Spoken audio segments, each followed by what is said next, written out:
And she's like, yeah, and I have an interview right here. And so she was like, I'm here because my fiance is a comic book artist, and we do conventions together. And I was like, that's so awesome. And she's like, and I brought the interview. Would you autograph it for me? Who holds? I mean, I hold on to everything. I've got stuff where it's like, oh, you need one of those? I've got one of those right here. But that chair that I threw away, but I saved the 3 wheels. Yeah, here. You need another wheel? So she had saved it for all those years and asked me to autograph it. So like things like that, you just cannot take for granted. So same thing with like if there's a line of people that come up to you and are asking you questions when you're at your autograph table, which is why it's important for me to do conventions where there's much more panels or a little bit of the Q&A, so you actually can ask me a question rather than be moved along and I get 30 seconds with you to sign something, take your money and say thank you. That's not my idea of a convention experience.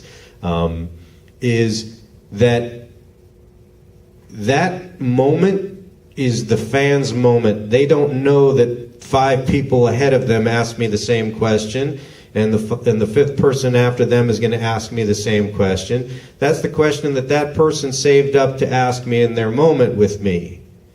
And I could either be, here we go again, which I've seen happen, or, sure, I'll tell you what I just told that person, or I'm going to probably tell that person because this is your moment. So my fan moments are all of those things. If that kind of answers your question, there's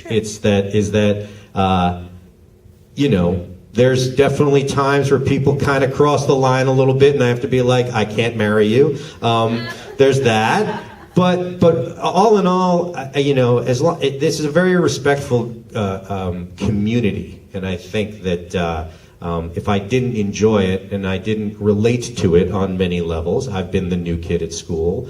I was the shortest kid in my class. I've been the kid that was teased, which is why I fought so much, which I told you is not the way to live your life. I'm much better at that now, controlling most of my temper. But yeah, and the one that wanted to marry me sent me a 10-page handwritten letter to my house, my old house. I don't live there anymore. I think I had to leave because she knew where I lived.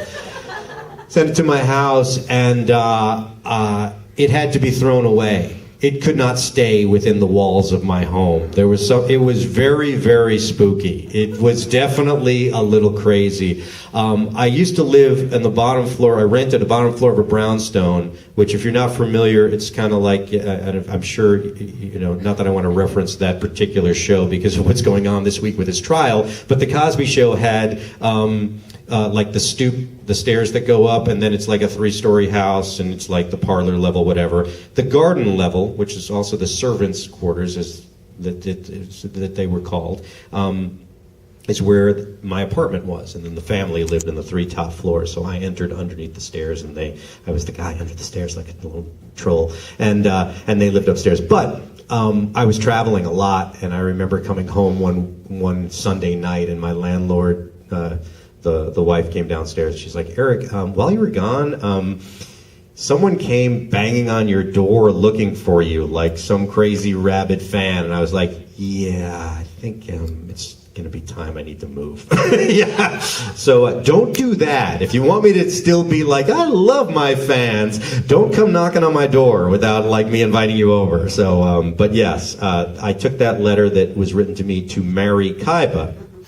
Not me, not Eric Stuart, wanted to marry a 2-dimensional cartoon character that I voice, though the coolest one, right? And was like, if you're ever, and she was from Canada. She's like, if you're ever in Canada, just anywhere in Canada, right? Now, of course, Canada's, gigantic. But if you're anywhere in Canada, you have a place to stay. And I was like, fantastic. And I was like, this is going in the trash, and then there's going to be a whole sort of seance thing to get the evil spirits out, There was some bloodletting. It was an awful experience, but I think that spirit is gone from my home now, yes. All right, who's got another question for me? Yes. You know what? I did appear at 2 conventions in Canada. One was in, I think, Toronto, which was fine. The other one was in Montreal. And if you've ever been to Montreal, if you haven't, you should. It's very pretty. It feels like you're in France. They have a rule there that everything that you do to maintain their French speaking, there's a rule there that everything must be bilingual. Everything. Every menu, every street sign must be in both French and English, and if one is the wrong size, if the English version is bigger than the French, you're fined. Of course, they just can't get over the fact that more people speak English. But hey, France used to be a huge thing, right? You know, like they used to be really powerful in the world. Not so much anymore. But it's still a beautiful, beautiful place. But it was funny because during opening ceremonies, now I took 4 years of French and for a long time dated someone who was Swiss, who spoke French. So I was exposed to a lot of French. I can understand it pretty well, but I don't speak it. You can ask my teachers. But during opening ceremonies, I had 2 assistants that were the MCs. And I would come out and speak to the thousands of fans at this huge convention. And I would say something. And then the French person would say what I said to the other half of the audience, which for comedy was really not working for me. I would say, like, here's something funny, and then the English-speaking people would all laugh, and then, you know, the French person would have to then say it, and then they all laughed, and I was like, this is really, the timing of this is not working for me. You know, can you just do, I don't know, hold up some cards while I'm speaking, or can we just have subtitles on the screen so that the laughter is at the same time? But yeah, and I'm sure that my stalker fan was there. One of my stalker fans was probably there, you know, but that particular one was probably there. Yes, speaking both French and English, understanding everything that I said, and writing a new letter to send to me once she figured out where I live. Anyway, yes, there you go. All right, what else has got something for me? Yes? What was your favorite Pokemon voice to do? Squirtle. Squirtle was my first Pokemon that I got to dub. I played the entire Squirtle squad as well. Ooh. Now, here's a question for you guys. Do you know why the characters, the actual Pokemon, do not just growl and make noise, but they use their names in their speech? Anybody want to take a guess? Yes. Awesome answer. You win a glance at my giant Bubba thermos, filled with as much black coffee as one man can consume in an hour.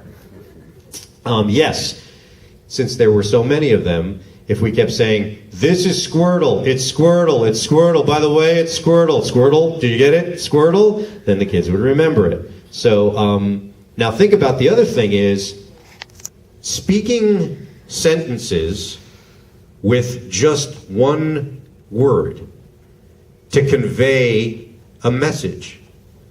So this is a whole thing about pitch and inflection, which is what speech is all about, right? If I ask you a question, do you want to go to the store? Do you want to go to the store? Do you want to go to the store? All I did was change the pitch of the word that I wanted to stress. So now, if I only could say the word store, could I ask you the question? Could you ask me the question? Store, store, store? Store, store? Store. Right? Mm-hmm. So it's all about pitch. So when you're doing the Pokemon, Squirtle, Squirt, Squirtle, Squirtle, the script didn't say Squirtle. It would say he's sad, he's happy, he's frustrated, or the director would have to go, so here's why Squirtle's so upset, because this is happening or whatever, not in a battle scene, but in conversation.